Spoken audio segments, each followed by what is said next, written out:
West Ham 2, Manchester United 1. It was probably the most Lopetegui win so far of his career at West Ham. You know, it kind of epitomized everything we've seen in the analysis, and it's no different in this game. There was no way we deserved to get 3 points from this game, but it kind of showed just how bad Manchester United are. Obviously, they've subsequently sacked Eric Ten Hag since the game, and yeah, people were calling it the El Sacaco. I think that was a bit premature, but not for Ten Hag. He's gone, but we're going to be focusing on West Ham. And yes, we won. Yes, we got very, very important 3 points, which we must reiterate is obviously paramount to our season. However, the analysis we're going to go through in this review show is it's scary, and we need to address these going forwards. And we keep saying it with Lopetegui, he needs to adjust and he needs to tweak what he's trying to do because it's just not working and it's just too expansive and not controlled enough, and it's not going to be sustainable long term. We want it to be sustainable long term. We want to be playing this free flowing football, but there has to be more structure behind it. So that's what we're going to do in this breakdown video. So if you enjoy it, make sure to leave a like, subscribe to the channel, and yeah, let's start with the lineups. Obviously, there were a few different ways we were maybe looking to see the lineups go. I think there were a few big decisions from Lopetegui that he made. Fabianski obviously coming in goal for Areola. Mavropanos came in for Todibo as Todibo failed a late fitness test. And then he went for a midfield three of Rodriguez, Alvarez and Paqueta and dropped Souček. And obviously Kudus was the big omission from the squad given his red card. And he didn't decide to start Somerville, but he played Carlos Soler on the left-hand side, which we know in hindsight now didn't work. And you know, I think most people were calling for Somerville to start. So my initial thoughts on the lineup were interesting. I don't think I agreed necessarily with the starting 11. To be honest, I don't think many West Ham fans did. And then just as a summary from the stats of the game. So Manchester United had 58% possession. RXG was 3 compared to their 2.34. However, that was inflated by our penalty that we had. We had 12 shots to their 18, only 3 shots on target, 5 for Man United. 4 big chances and 5 for Man United, which surprised me. And we missed 2 big chances compared to Man United's 4. Obviously, less passes, less fouls, and just 1 more corner than Man United. But I don't want to underplay how bad the first half was. And we could have conceded 8 goals in the first half. Not even an exaggeration. 8 goals. We're going to go through each of these chances in the first half and just show you how bad it was and how it could have been oh so different for Man United and West Ham, for both Ten Hag and Lopetegui. So let's start with the first chance that comes, 1 minute, 43 seconds on the clock here. So here we can see we're trying to build up. Firstly, let's look at the structure. Who is that circled at the top? Is that Emerson? No, it's Guido Rodriguez pulling out to where the left back should be. So immediately, okay, why is the gap so big here? And why is our holding midfielder pushing out onto the left-hand side like this? It just didn't make sense. This is less than 2 minutes into the game. And you can even see in the middle there where Alvarez and the ref is, look at the space between our back line and midfield if we're trying to play through that. You know, Man United's press wasn't anything in particularly impressive, but we were just really poor in the first half. And if we move it forwards a frame, you'll be able to see here. So Guido plays the ball, if you look at the straight arrow, into Carlos Soler, but the pass is misplaced and Ericsson is straight onto it. But look at the diagonal, the dotted lines between Guido, Alvarez, and Paqueta. That is not a structure of a midfield three. And then you've got Emerson at the top there that's pushed on. Okay, that's fine. But why was Guido there? And also, I've circled Kilman because he comes in to almost give Guido an option in there. But that just completely disrupts the back line. And Man United obviously turn the ball over because Guido plays a sloppy pass into Carlos Soler. It gets intercepted. It gets worked to Garnacho, who just misses with his shot here. So less than 2 minutes into the game. And again, it's been a recurring theme under Julian Lopetegui, starting slow, conceding early goals. It should have been the same here. Man United should have been 1-0 up. I don't know how Garnacho missed it, really. It was quite a simple chance on his right foot. Maybe I'm being a little bit too overcritical, but it's a fantastic chance. And you would expect him to score in that situation. So we've got out of jail 2 minutes into the game. You're thinking, right, calm down, get your structure right. Don't go gung-ho and make sure we're not easy to play through.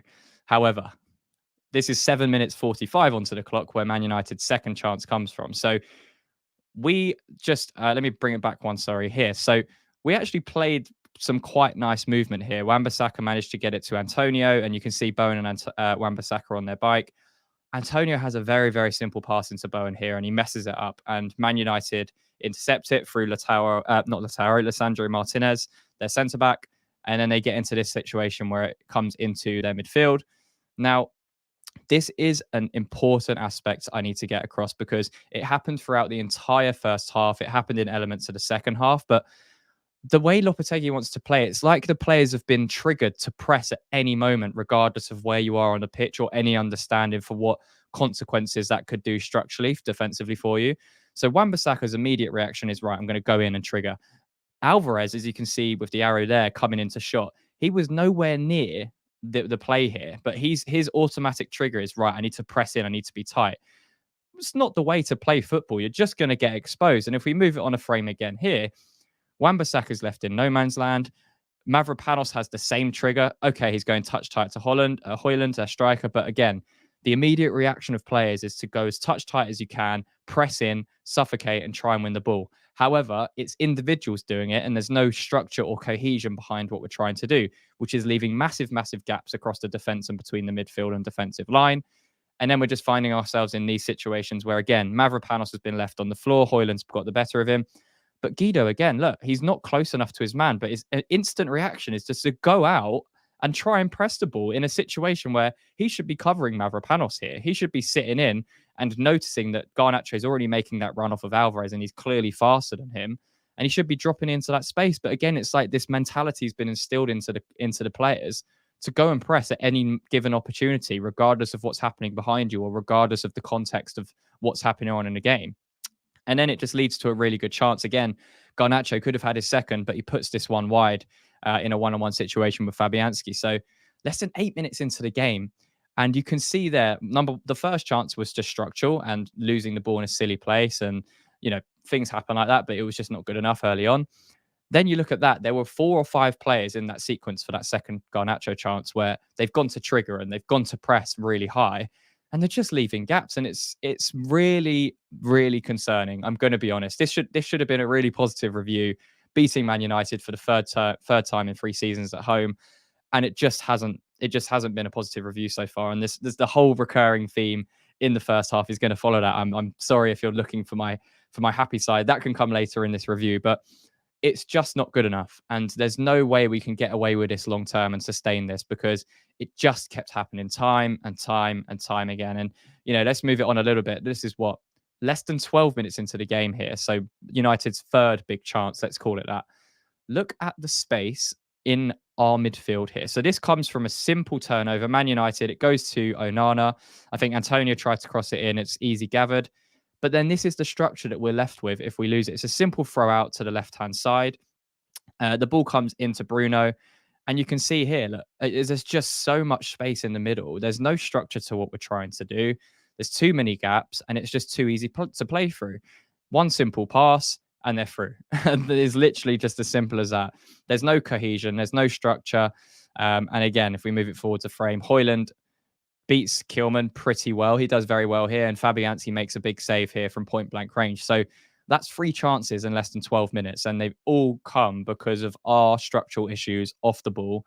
And when we're in possession of the ball, how we're actually set up and ready to go through Man United. It's just not good enough. And that's, again, we could be 3-0 down within less than 12 minutes.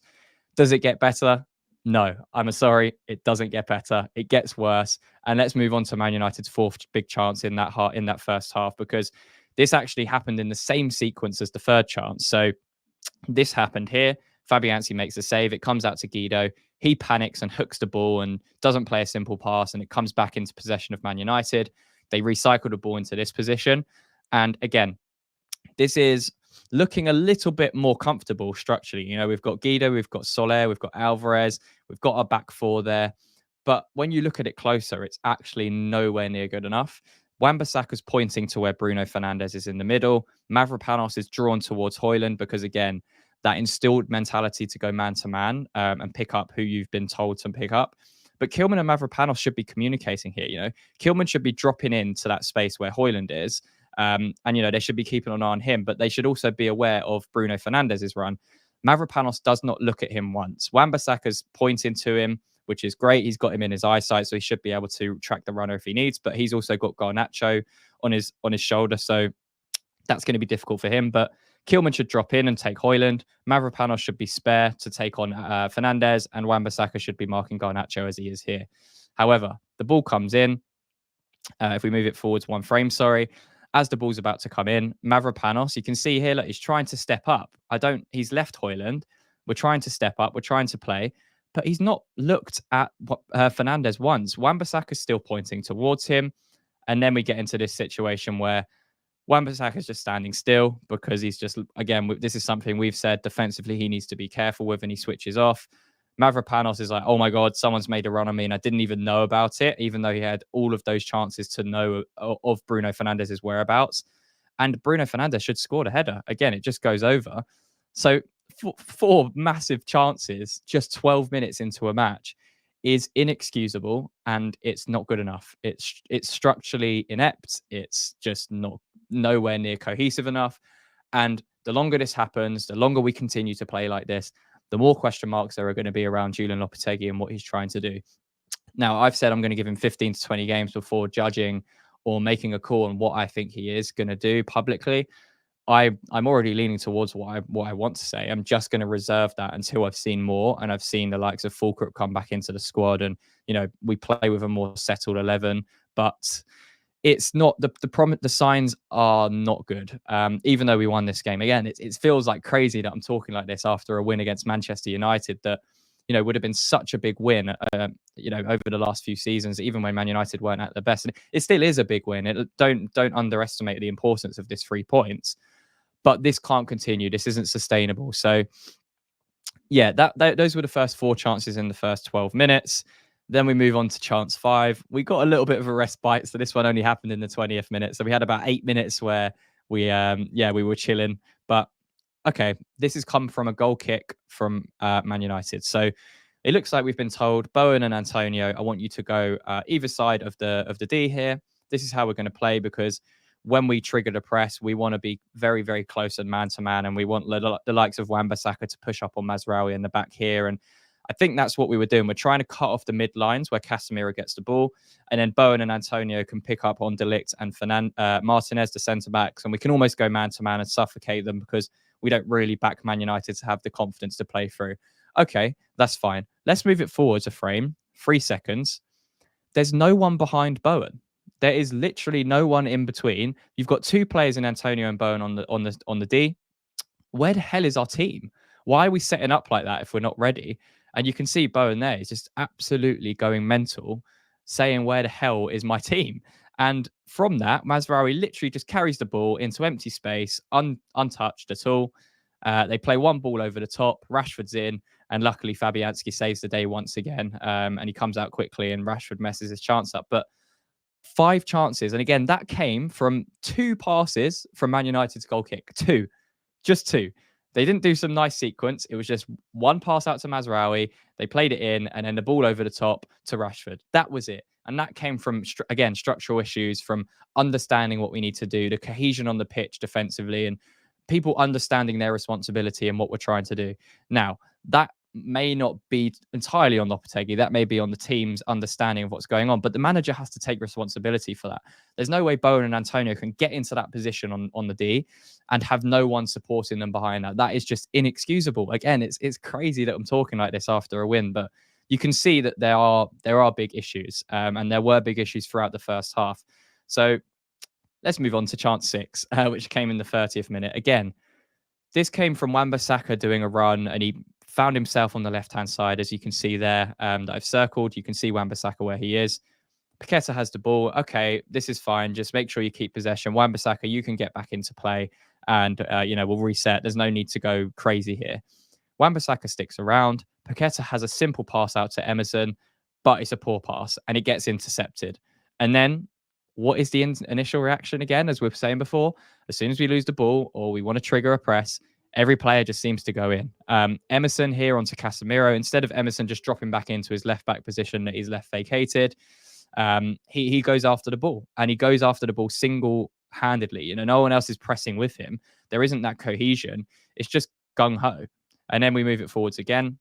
Wan-Bissaka again, instead of dropping back in, where there is no reason for Wan-Bissaka to be trying to press the ball here. It's It's mental. And you can see at the top left of your screen there, Emerson, he's still out of shape. He's still trying to get back in before Bruno Fernandes is about to play the ball over the top because of what he was doing before. All of this could have been avoided if we just reset, not doing this gung ho pressing method that we're trying to do at every given chance and every given opportunity. What on earth is Wan-Bissaka doing here? Why is he being told to do this? More importantly, that comes from the manager. And then if we move it on here again, you'll see then they're just one ball over the top. They're in. Wan-Bissaka's nowhere to be seen. Guido Rodriguez is the closest thing to a right back we're seeing in this structure. And again, they waste a really good chance with Dalot. He takes it around the goalie. That was probably Fabianski's only mistake of the game, trying to come out in that situation. And Dalot came past him.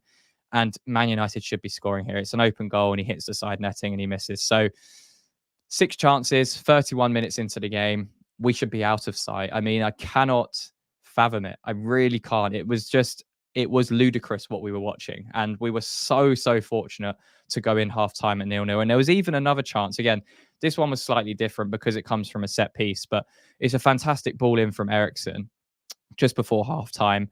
And again, it's just simple stuff, not picking up runners, not beating players. Look, you're going to lose set pieces. I'm not disputing that, but we just didn't want it in the first half. We just weren't on it at all.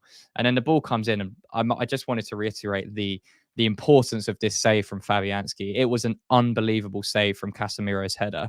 You know, he's guided it across goal, and for Fabianski to come in and make this kind of save, given that he hasn't really been playing and he isn't the number one anymore, is extremely impressive. So massive plaudits to Fabianski for that save because it kept us in it just before half time. And breathe. That was the first half. It was just an absolute mess, wasn't it? Really, structurally, we had one shot in the first half, I think. So it wasn't like we were doing all this aggressive play and reaping the rewards. We were pretty ineffective going forwards as well. Man United had control of the game, and it could have been 7 or 8. And one of the things I didn't even include in here was when we hit the bar from our own header from a set piece. Alvarez, I think, flicked it on and hit the crossbar, but didn't even include that because it wasn't really Man United's chance. It was more us almost scoring an own goal. But that was the first half, and we needed to change things. Players were just being stupid. Paqueta was pretty much on borderline getting a red card. He'd made a yellow card offence and then done 2 fouls after that. So obviously he was going to get hooked. Mavropanos, I'm not sure if he was injured or because of the yellow card, whether he come off, but we made 3 subs at half time. As you can see here, Somerville came on, Souček came on, and Todibo came on. And off went Soler, who was extremely ineffective on the left wing, which we could have predicted. Thomas Souček, as we said before, coming in for Lucas Paqueta, who was pretty much going to get sent off and was extremely poor again.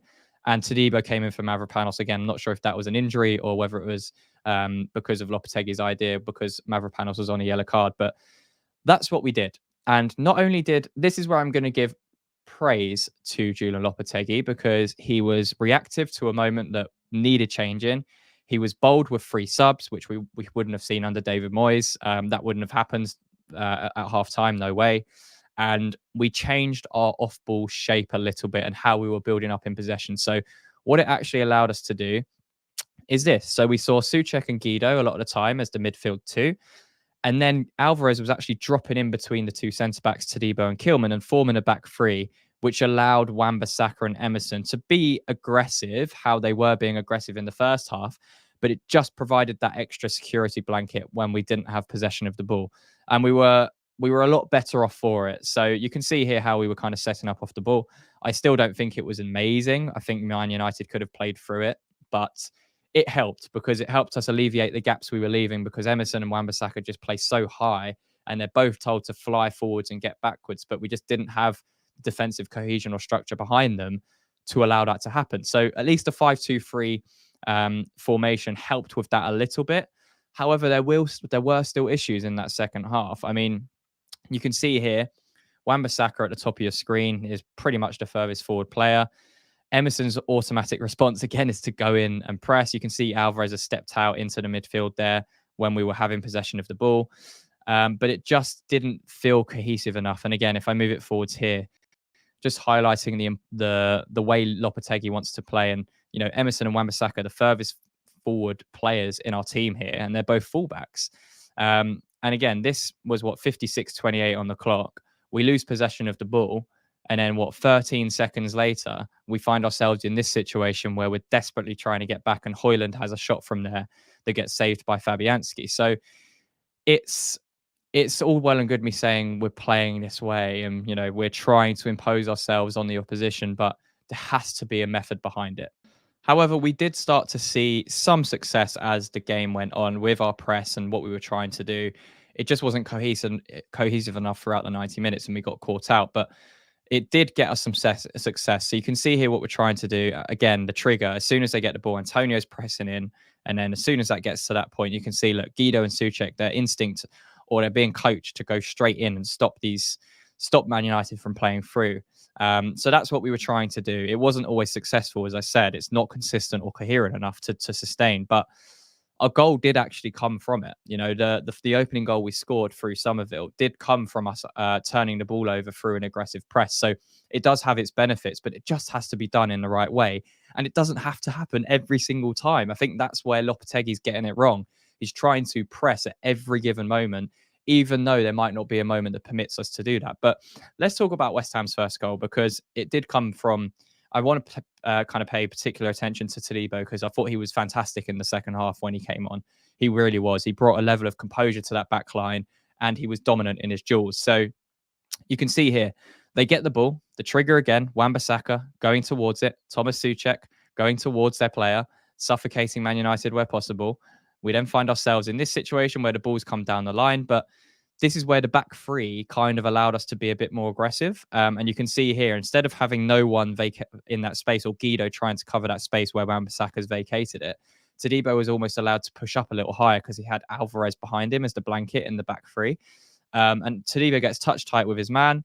If I move it forwards here, he forces the pass inside. Guido Rodriguez, who I thought had a very, very good second half, pretty poor in the first half, but second half he was very good. He wins the ball and intercepts it from Garnacho's pass. And then this is what I love about Todibo. The ball comes to him.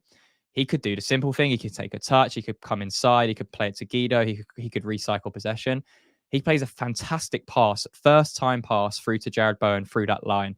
And that is not easy to do. And that is not something that we're used to seeing our centre backs do. And that's the difference between someone like Mavropanos and Todibo. Because when you have a player like that from the back that can play those sort of passes, it will help when you're trying to play this aggressive nature that Julian Lopetegui is. And then we move it forward to frame. Danny Ings has come into the fray at this point for Antonio as a sub. And again, it comes down to that striker's instinct. Do I think Antonio would have made this movement out to in on De Ligt and made that run to the front post like this that most natural goal scorers do? No, I don't. So again, credit to Jared Bowen. Waits. Danny Ings makes the darting run. He does get a bit fortunate with the scuffed shot, sorry. But what again, it's the instinct. Do I think Carlos Soler would have been following this up where like Somerville was? No, because he's not a natural goal scorer and he's not a natural winger. That's not his instinct to do that. He's a ball to feet player. Somerville, he's looking to get in there. He's looking to score a goal. So of course he's going to follow it in. And yeah, we get a little bit of fortune with the way Ings scuffs his shot, but Somerville's alert. Somerville reacts, and he puts us 1-0 up in the 74th minute of the game. So for all the bad stuff, there was also positives to take from it. Todibo, we know his quality now is starting to show, and the way we want to play, he fits the mold to play alongside Max Kilman. Somerville's cameo in the second half, he was outstanding. He really was outstanding, and he more than deserved that goal that he got. Obviously, nice to see him off the mark, given Kudus' absence. And yeah, I'm hoping Somerville will now get the chance to start against Nottingham Forest based off that performance as well. So there were positives. And again, the goal came from us being aggressive in that moment, but we were aggressive in the right way there. We had Todibo there. We had Alvarez covering at centre back. We had players ready to react, and we didn't leave ourselves exposed in that moment. And then we were quick thinking. Then we were Todibo banging to Bowen. Bowen banging to Ings, who makes the darting run. Somerville looping round, looking to get into the box because that's his natural instinct. So there were some very good things that we can take away from that goal. But Lopetegui just has to calm down. That's all it is. I think he just needs to calm down with his approach. It doesn't always have to be gung-ho. And defensively, there are structural issues. But, it was a good goal. It put us 1-0 up, and you're thinking, right, nothing silly, just hold on. But Man United get the equalizer. And it wasn't too long after that. I think, 6-7 minutes. So at this point, this is where I'm going to highlight Todibo as a weakness. And again, it comes down to the instilled mentality of Julian Lopetegui. The ball comes out to him here. It's important to note Alvarez is off the pitch right now because he was receiving treatment and hasn't come back on. So we're down to 10 men. So anyone going out and pressing in this situation should not be Todibo. It should be Ings, it should be Somerville, it should be Bowen. We should be ready to trigger where needed and try and stop the cross. Todibo should be staying in that central zone because we've lost Alvarez and now we're just vacating that space. And Todibo tries to go man for man press onto Garnacho. Again, it's just decision making. And Lopetegui, I feel like he's instilled this mentality into the team. That's why I'm relaying that importance. And you can see here, Todibo tracked Garnacho, left the kind of space in between the centre back and fullback vacant. And then we have a big problem because it gets to this position. Again, where's Emerson going? Why is Emerson trying to push out in this situation as well? And then Todibo, look, you can see him, he's out of position. Back post, they've got the extra man that they can play into. Diallo plays a very, very good pass, to be fair to him. But again, this could have been avoided by keeping our structure and not going gung-ho and not trying to press out in a moment where we didn't need to. And then we move it forwards again. The ball comes across. They head it down into Xerxes. Xerxes plays to Casemiro with his head. And again, there wasn't really too much we can do in this situation. Even though we had four bodies on the line, it was a very well-placed header by Casemiro at the back post. So then it's 1-1, and then you're thinking, right, just don't throw this away. We don't deserve to win, to be honest. We don't deserve to draw, given the first half performance, but we just need to try and get something from this game. And then I'm not going to go into this in too much detail. Look, there's been loads of social media stuff about the penalty decision in the 86th minute. I think that's the big point, the two big points I want to make. So number one, do I think it was a penalty? Yes, by the letter of the law, it's a penalty because he kicks him. Do I want to see penalties given for those sort of things? No, I don't think any West Ham fan would have complained if it wasn't given. It wasn't like a crazy decision, but he still kicks his leg. It's still technically a foul in the box. So it is a penalty by the letter of the law, but I think it's very soft, and I wouldn't be happy with it if I was a Man United fan. But again, it is a penalty if you're looking at it objectively. So yeah, but then you look at the time. So 86-27, through all of Man United's tomfoolery and the VAR decision, we get to the penalty here in the 91st minute, 91-3-2. So Bowen had a long time to think about this penalty, almost over 5 minutes between the penalty being awarded and the penalty being taken. So fair play to Jared Bowen to step up in this moment as captain. And that's what a leader does. That's why, people have questioned whether he's a good captain or not and whether he's vocal enough. But captains don't always have to be vocal. They lead by example. They step up in big moments like this. That's exactly what Jared Bowen does. Do not underestimate how good this penalty is by Jared Bowen. It is fantastic. It is right in the corner. It's very close to being saved. I think Onana gets so close to it. It's just the precision of the penalty and the accuracy with the pace that Bowen does that just you're not going to save it. I don't think any keeper would have saved that. It was that good, the placement. And to do that, given the pressure of being the 92nd minute, all of the stuff Man United were trying to delay. And again, I thought the ref had a really poor game, did not have a grips on what was going on at all. And we come away with it with a win somehow. We got the win against Man United in a game where we were structurally very poor. We could have conceded 8, 9, 10 goals in the game, really. But we've come away with a win. And we've come away with 3 valuable points before Nottingham Forest and Everton before the international break. So, look, the analysis proves everything. We don't need to go into my opinion on it. This is the facts. We're not good enough defensively. We're not good enough structurally. Lopetegui, I feel, is trying to install himself on the club, but it's actually coming at a detriment to what we're trying to do. I don't think the players really fully understand it, and I don't think it's sustainable long term the way we're playing, because we're just going to get found out in these sort of, if this was Man City, we were trying to play like it. I know it's hypothetical. We wouldn't do that against Man City, but if they had any good finishers or any, if they had a good scoring day, they really would have put 5, 6, 7, 8 past us, even potentially more than that. So we have to be careful. We have to be better defensively. But what I did take from it is Somerville should be starting. Carlos Soler is not a left winger. Paqueta deserves to be dropped because he hasn't been good enough. And we just have to be more rigid defensively and know when to press in moments. I think that's the big thing I'm going to be assessing Lopetegui on over the next 5 to 10 games to take us into that 15-20 game bracket. I'm going to be assessing whether he's adjusting slightly and the players are starting to comply with what he wants to do, and knowing when to press, knowing moments where to sit in and not go gung-ho like we saw with Wan-Bissaka and Emerson pressing out in the first half that just left us completely exposed. It's knowing when and where to press, and knowing when and where to recover and get into your defensive shape and be hard to beat and be a little bit more proactive with your defensive structure. So yeah, let's end on a high. 3 points, 3 massive points. We're still only what 6, 7 points off Europe now, I think. So we've had a very difficult run in. I will say that we've had some tricky games, and when you look at the games we've lost so far, Liverpool in the cup, Man City, Chelsea, Villa in the league. I'm trying to think if there's another one. I don't think Tottenham. Sorry. So we've lost to teams that on paper you would lose to. We've got some good points away at the likes of Brentford, the likes of Fulham. We've got wins at Crystal Palace. We've beaten Man United at home. We've also beaten a recently promoted team in Ipswich that we'd expect to win. So when you look at the actual points we're on, we're not doing too bad against what we're mapped to do over the season. These next two games are massive, though. Make no mistake about that before this international break, because we've got Nottingham Forest away, Everton at home. For me, if we're serious about this season and we're serious about Lopetegui and the signings we've made, it has to be 6 points now before the international break, because we come back and play Newcastle away and Arsenal at home. So we have to capitalize on these moments. And if we win these next two games and we start to see a little bit of a twist in the structure, and we're not so gung-ho and we're maximizing our benefits as a team, maybe the signs are there. Maybe the signs are that Lopetegui is trying to change and install in the right way. I'm not gonna. I don't believe I'm gonna see it yet, but I would love to see it as a fan and as an analyst on this channel. So, yeah, look, let's see how it goes. I think we'll take the 3 points all day. Man of the match for me, very very close between Wan-Bissaka and Somerville. I'm going to give it to Somerville. I think his impact was outstanding. Got the first goal, made such a difference to that left hand side, and gave Man United a lot of questions defensively that Carlos Soler just did not do.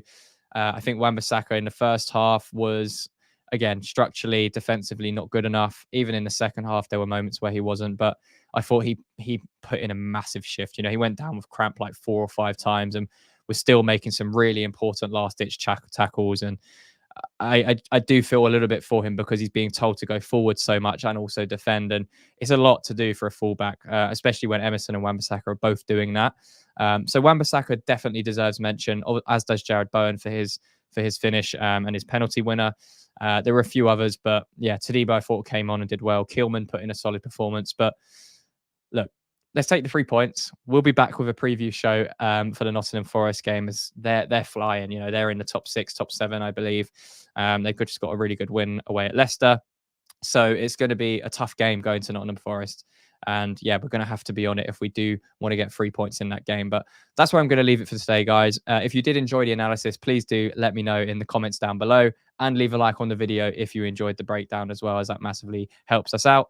And subscribe to the channel. We're going to keep the content coming. We've got the transfer window coming up. It will soon be here, the January transfer window, where we'll be breaking down all of the rumors and links and doing our usual player analysis and scout reports and stuff. But we'll keep the content coming in the meantime. Up until then, we've got 2 big games, as I mentioned, with Forest and Everton. And yeah, hopefully we can keep the momentum going and the wins coming in the Premier League and move up the table under Julian Lopetegui. But that's going to be all for today. Make sure to leave a like, subscribe to the channel, and until the next one, come on, you irons.